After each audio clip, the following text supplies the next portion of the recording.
He recalls joining the traditional building research club driven by a desire to learn, aware that others were mocking him behind his back.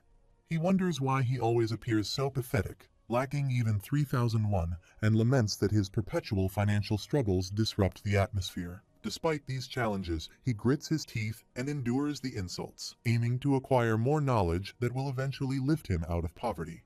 He envisions a future where he can utilize this knowledge to improve his circumstances. The story shifts back to his real-world life, and he sits with a friend at the dining table. The friend advises him not to take what others say to heart, as he has better results and is more active in activities. Kim Suho responds with gratitude, and the friend dismisses the need for thanks, asserting it's just facts. He assures that the food will be a pleasant surprise, praising the restaurant's excellent beef. Lloyd Frontera moves a bite toward his mouth and expresses his thanks. The friend encourages him to eat as much as he wants, highlighting that the only meat he can afford is canned tuna. Lloyd Frontera looks at his friend, recalling the condescending eyes and the disgusting smile, feeling a momentary happiness. He reflects on being perceived as a charitable person for feeding what he metaphorically describes as a filthy dog.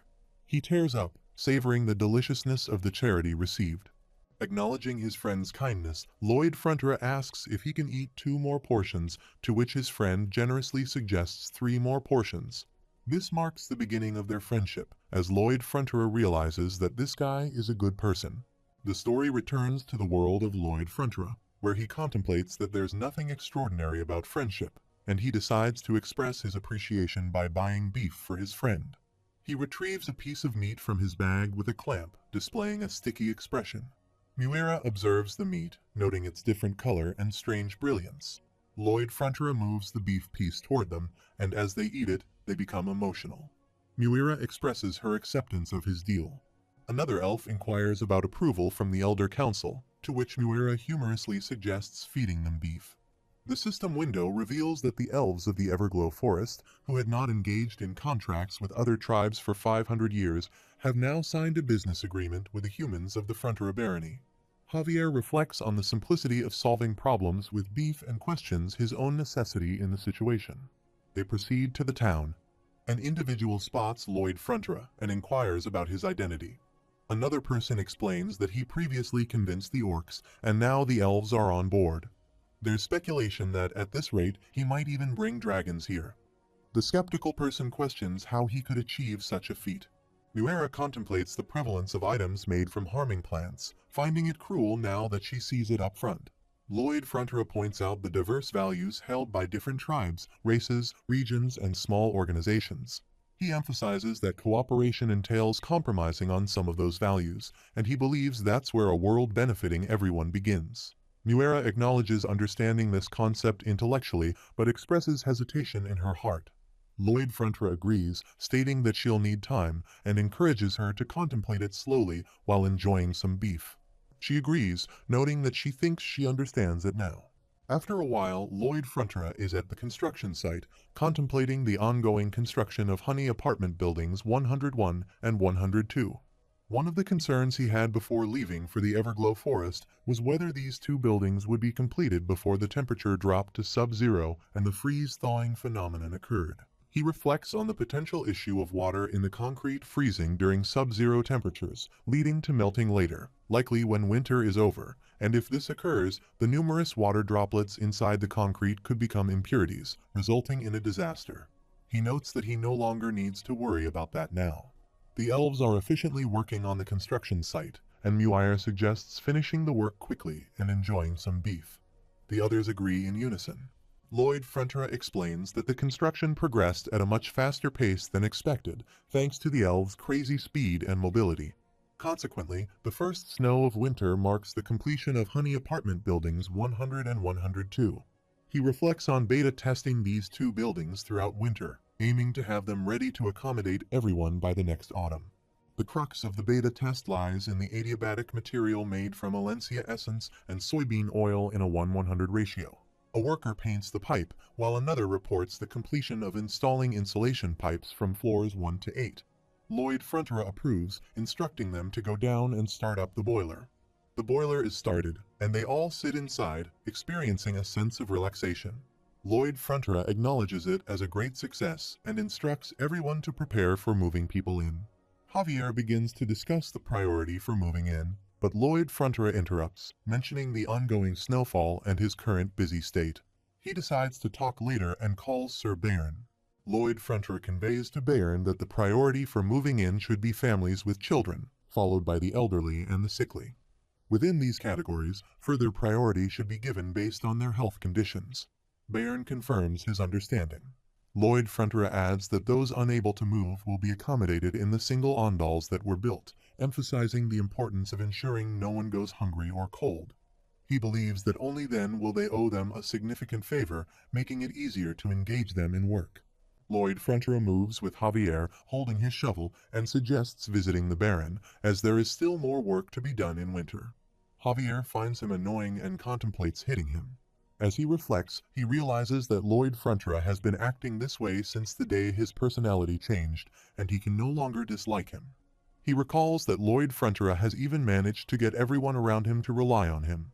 Lloyd Frontera, hearing a trumpet sound, asks if it is not the Empress's royal messenger. His response confirms that it is indeed the Empress's royal messenger. Meanwhile, the royal messenger arrives and Erox Frontera and Marbella Frontera kneel down in front of him. He opens a scroll and expresses amazement at the Frontera barony's initiative and exemplary actions in recent events. Acknowledging their contributions, he issues a royal order promoting the Frontera barony to a county from the moment the order arrives in the Frontera region. Lloyd Frontera echoes the same sentiments. The royal messenger, in turn, kneels down in front of them and extends congratulations. Erox Frontera and Marbella Frontera become emotional. The royal messenger enumerates the Frontera barony's contributions, highlighting their success in halting the large-scale monster invasion from the east as the first accomplishment. The second contribution is acknowledged for protecting refugees from the eastern region who lost their homes, and the third contribution involves rebuilding the eastern region and transforming it into a fortress. Following these achievements, Frontera County will now gain independence from Cremo County, and Lloyd Frontera will be entrusted with the task of rebuilding the east. Additionally, the imperial family committed to providing the budget and materials required for the East's reconstruction over the next 10 years. Furthermore, Frontera County will be exempted from paying taxes to the imperial family for a period of 20 years. Lloyd Frontera raises his hand to cheer for their Empress, declaring the Empress's long life and acknowledging her exceptional generosity. He reflects on the almost impossible task of manually constructing a huge city in this era, recognizing that the Empress is placing a significant bet on their capability to achieve it. He instructs Javier to accompany him to the village, stating that he has something prepared for this moment. He announces that all territories bordering the east, including the Lacuna Viscounty, will now fall under the administration of Frontera County. As Arcos Frontera watches him leave, he becomes emotional, attributing all the positive changes to him. Not only did he rescue them from their debt, but he also elevated their barony to a county, considering him a miraculous figure. Later, they all gather around the Queen's statue, dancing, raising cheers for her, and expressing wishes for her long life to unite the world. Lloyd Frontera encourages them to shout louder so that it reaches Queen Alicia Termina Magentano. They collectively repeat their wishes for her long life. The royal messenger observes the scene. After some time, Lloyd Frontera returns to the palace, kneeling in front of Queen Alicia Termina Magentano. He reports that they have been engaging in the same celebration repeatedly. In response, she becomes angry and instructs them not to continue such activities. Meanwhile, Viscount Lacona races the horse swiftly and reaches the barony. He bows down in front of Erox Frontera and asks if he has called for him. Erox Frontera laughs and mentions there is no need to be so formal, emphasizing that he is still not accustomed to being called a count. Viscount Lacona disagrees, asserting that with his everlasting class and outstanding personality, there is no one better suited to be the count than him. Internally, he reflects on the irony of becoming the count, realizing that he had previously made fun of Erox Frontera for being poor at banquets and even mocked and looked down on him multiple times. Despite this, he accepts the situation. He reflects that he just needs to treat Erox Frontera well from now on, despite considering him an incompetent human who is only good at being kind. He believes that by making use of Erox Frontera's kindness, he can somehow survive this situation. Arox Frontra acknowledges that, as Viscount Lacona already knows, with the royal order received, there is a lot to be done for the reconstruction of the East. He expresses gratitude and reverence for the tasks at hand. Arox Frontra acknowledges the shortage of manpower and proceeds to make a request to Viscount Lacona. He responds by saying that he should tell him whatever he needs. Arox Frontra specifies that he is wondering if Viscount Lacona could provide a few engineers. Viscount Lacona assures him that he can and asks about the required quantity.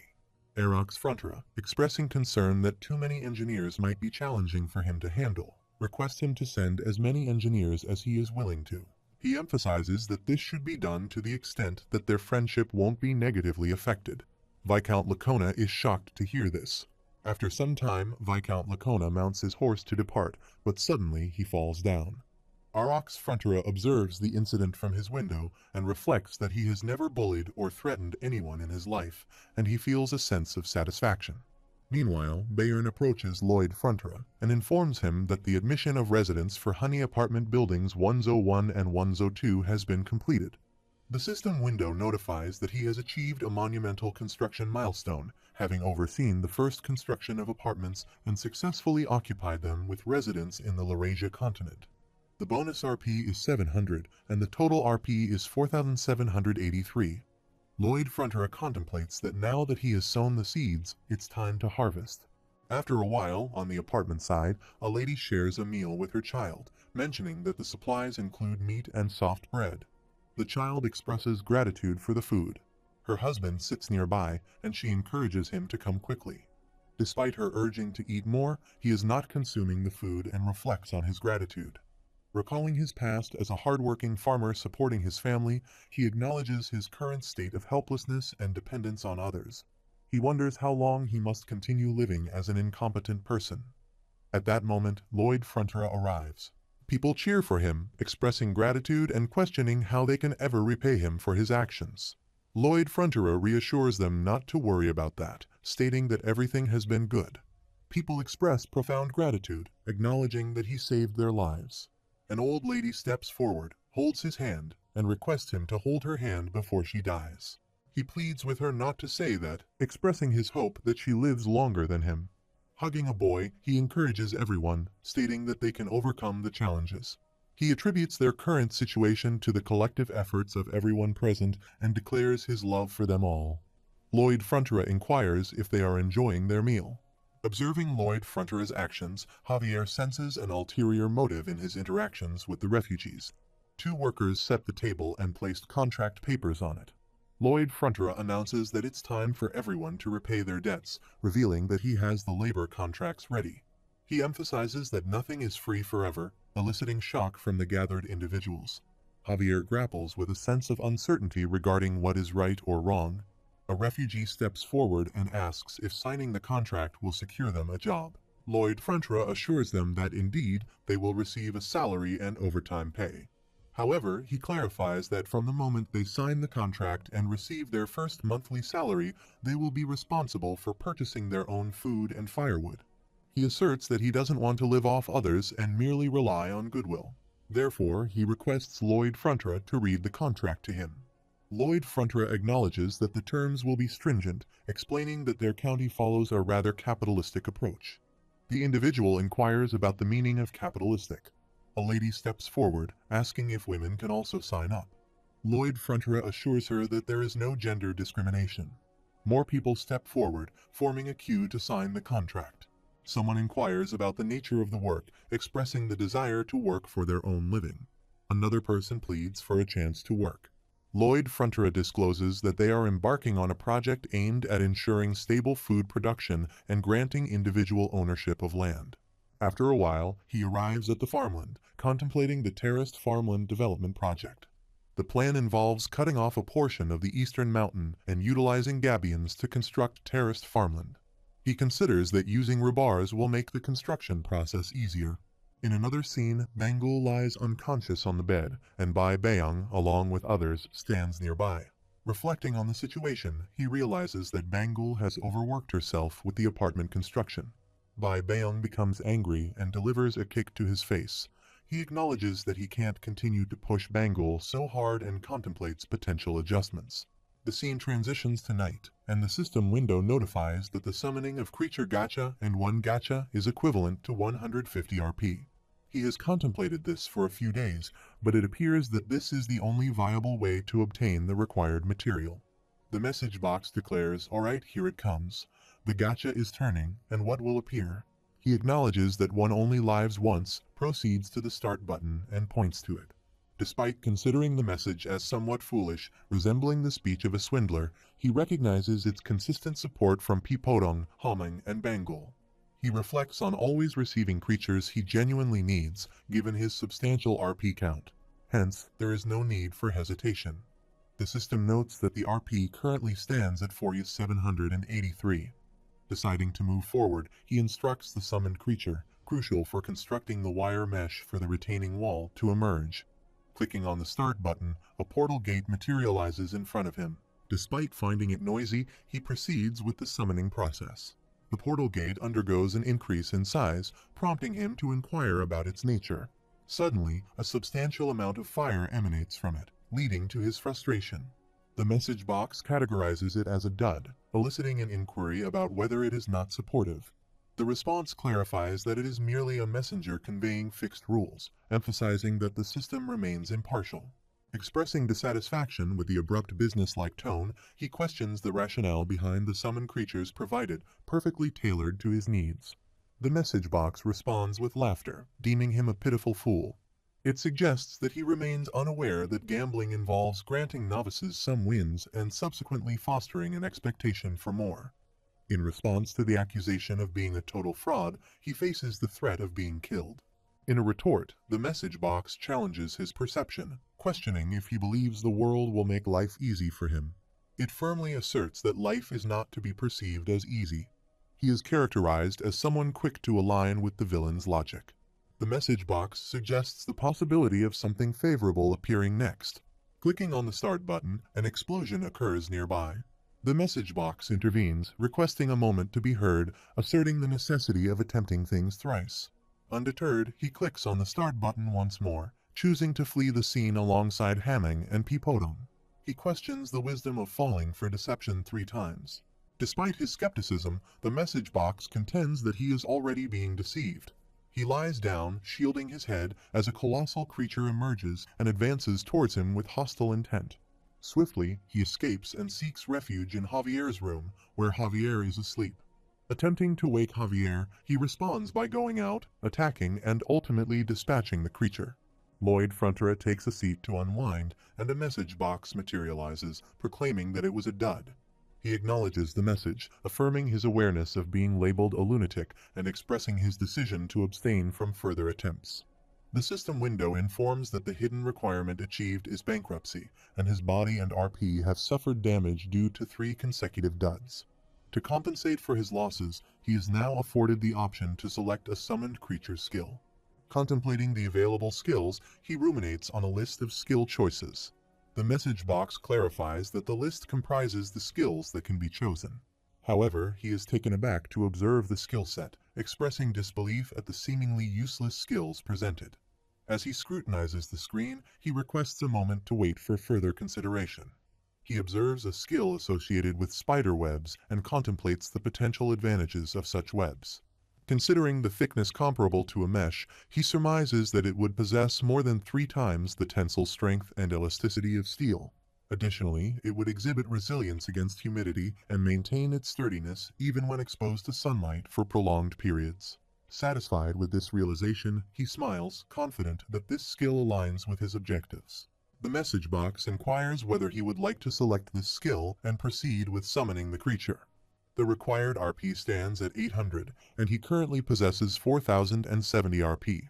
Confirming his choice to obtain spiderwebs, he proceeds by pressing the Create button. Subsequently, a portal materializes again in front of him, emitting a substantial light that spreads throughout the vicinity.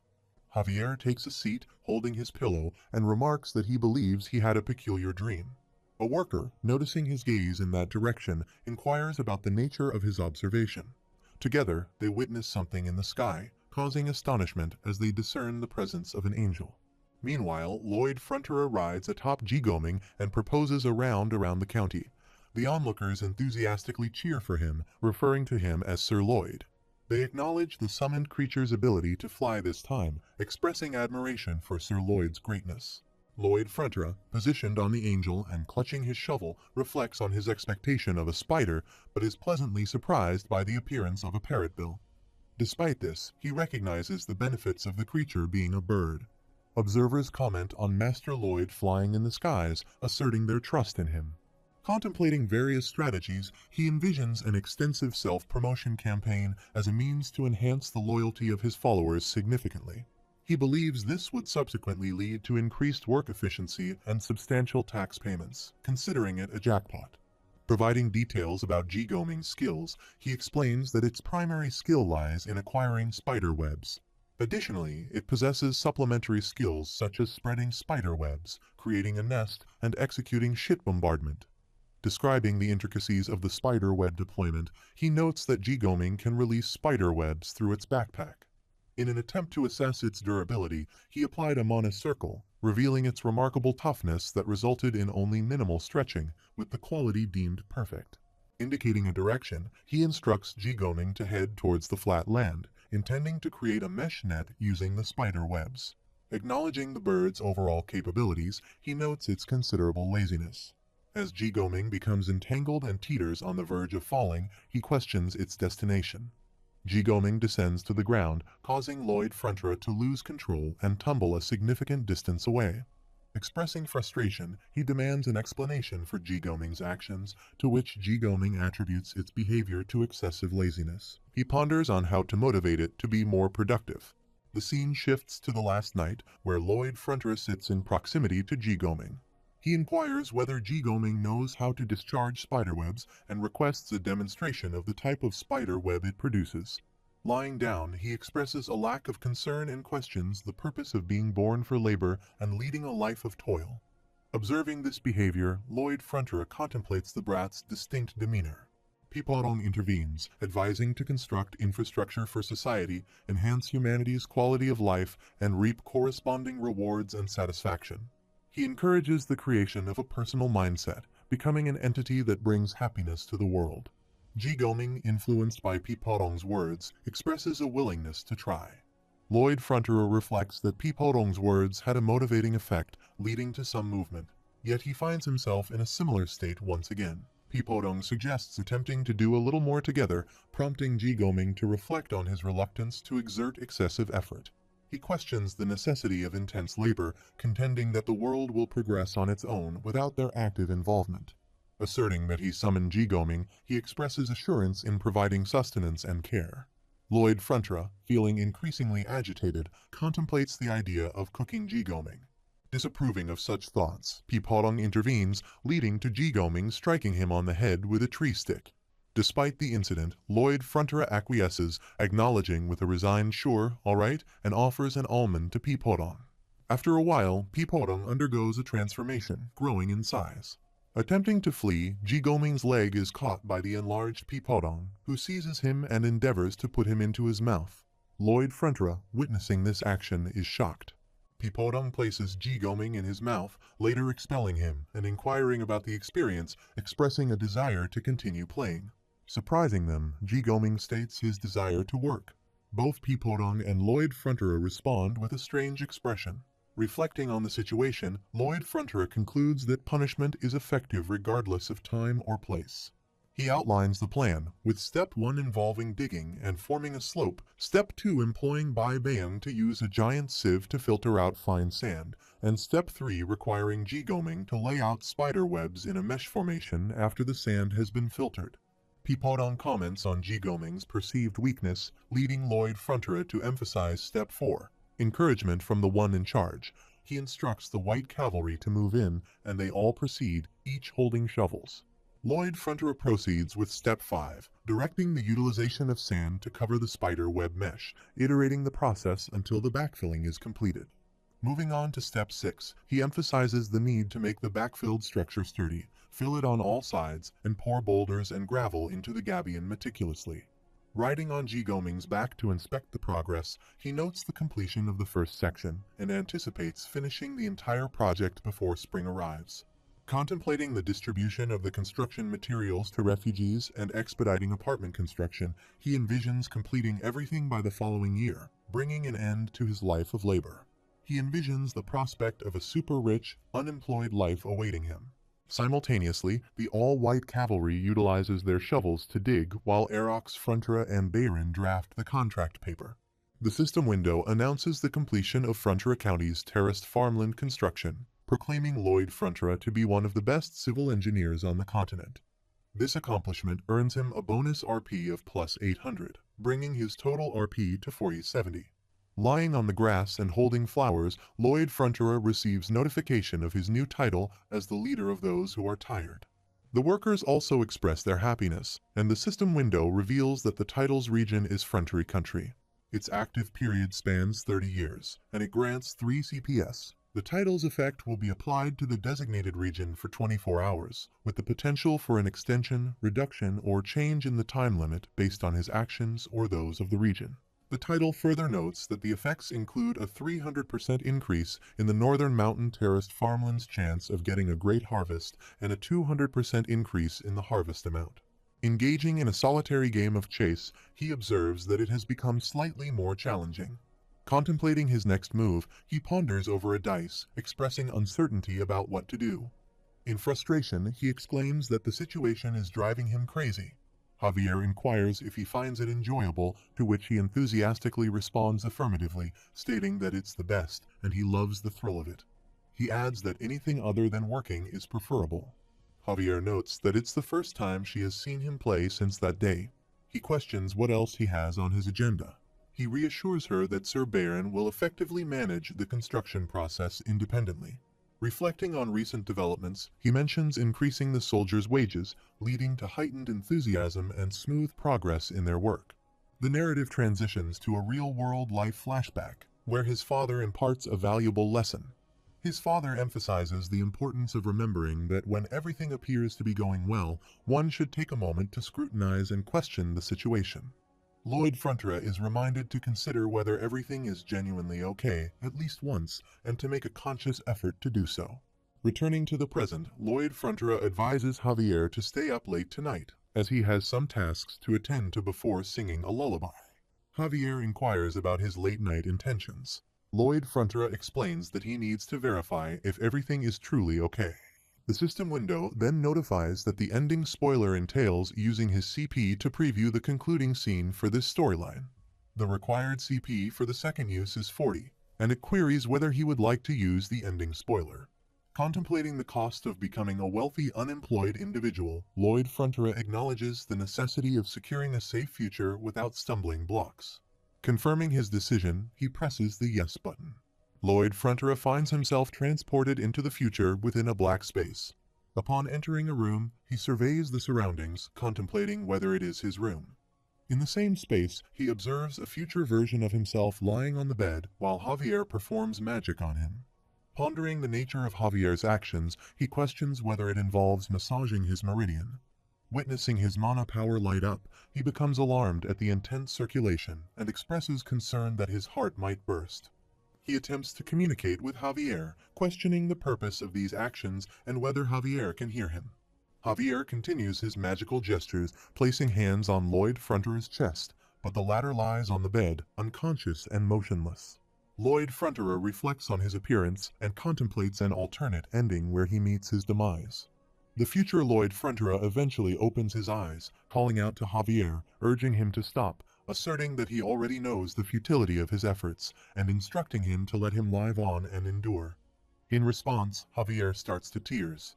Contemplating the instruction to burn what, Lloyd Frontier expresses confusion. Javier takes his hand and reveals that he is not the Count. Javier asserts that he is a hero who safeguarded his second hometown and rescued numerous refugees, intending to present himself to the world in such a manner. The future Lloyd Frontier breathes heavily and succumbs to death. Pipadong, Bangol, Haming, and Jigoming cry and subsequently vanish. Shocked by the revelation of his demise, Lloyd Frontier strives to remain composed, urging himself not to panic and to analyze the situation. He reflects on the minimal change in Javier's appearance, deducing that this event is in the near future. Observing that he appears significantly thinner, potentially due to dehydration, he questions the reason behind it. Javier supports him, leading him out of the palace. Lloyd Fronterer reflects on the timing of the event, surmising that it occurs in the spring. Witnessing numerous lifeless bodies on the floor, he is shocked and contemplates a massacre, excluding Javier. Observing Javier spreading oil on the bodies and subsequently using a fire stick to burn them, he realizes that he was referring to burning the corpses. In light of this, he speculates that it might be an epidemic. Pondering the possibility of an illness causing this, he acknowledges his lack of knowledge about diseases, acknowledging that he is not a doctor from the other world. Doubting his ability to halt the situation, he wonders if there is anything he can do. Javier addresses him as Master Lloyd, then corrects himself, stating that whoever he is, these were his last words. He expresses the desire that, once his corpse has been completely burned, he wants him to remember the word empty. Lloyd Fronterer returns to the present, contemplating the cryptic message, remembered as empty, and questioning the nature of those last words. Pondering why such a cryptic message was delivered, he has a realization. Considering that Lloyd, who just perished, had already experienced the ending spoiler before, he wonders if the message was intended for him as the observer. This leads him to speculate that it might be a hint from Lloyd, who knew about the illness and its resolution. Walking around, he continues to mull over the concepts of empty, epidemic, and the significant number of casualties. Connecting the puzzle pieces in his mind, he concludes that the future version of himself was indeed a genius for leaving such a hint. After a while, Sir Bairn inquires if Lloyd Fronterer is referring to the people from Cremo. Confirming this, Lloyd Fronterer affirms that he indeed needs as many professional corpsmen as possible. Sir Bairn raises concerns about potentially high labor costs. In response, Lloyd Fronterer acknowledges the challenge, but asserts that Count Cremo will need to provide them. He explains that the people of Cremo are occupied with cultivating their own lands, and both the soldiers and orcs are engaged in apartment construction. The system notifies that title effects are crucial for debt reduction, and Lloyd Fronterer has attained the highest level of financial credibility. This achievement allows him to secure investment funds with the least amount of interest and the most favorable conditions. Contemplating the advantages conferred by the title, he acknowledges that, thanks to it, there should not be any major problems, but the thought of being in debt again stings. Bairn inquires about the scale of the construction project he is envisioning.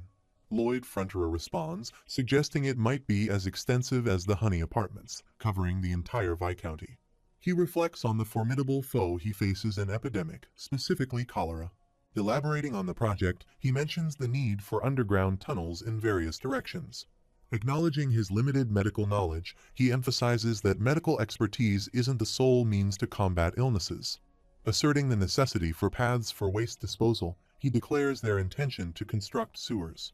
Reflecting on the cryptic message, "Remember empty," he realizes it was referring to Vienna in Austria. Explaining the historical context of Vienna, Lloyd Fronterer details how the city's population experienced an exponential increase during the Industrial Revolution. However, during that period, Vienna lacked proper sewers, leading to the disposal of urine and feces from numerous individuals directly into the Danube River. Typically, such waste would flow with the river, decomposing naturally due to microorganisms. Unfortunately, a sudden cold spell struck the river, resulting in a significant disaster. Lloyd Fronterer describes the adverse impact caused by the freezing of the river. The waste, unable to flow freely, alternated between melting and freezing, ultimately leading to rot and polluting the underground water. This environmental degradation was a significant factor in the outbreak of cholera in Vienna. Lloyd Fronterer stands on a high mountain, holding his shovel. He surveys the town below and contemplates an exponentially increasing population and the waste that is supposed to be disposed of in the prone river. He contemplates the potential consequences if there is a sudden cold snap that freezes the river sometime this year or the next. He believes their Viscounty will undoubtedly become another Vienna. Grabbing his hair, he solemnly remarks that he always gets more work when things start to relax a little, but he must wait.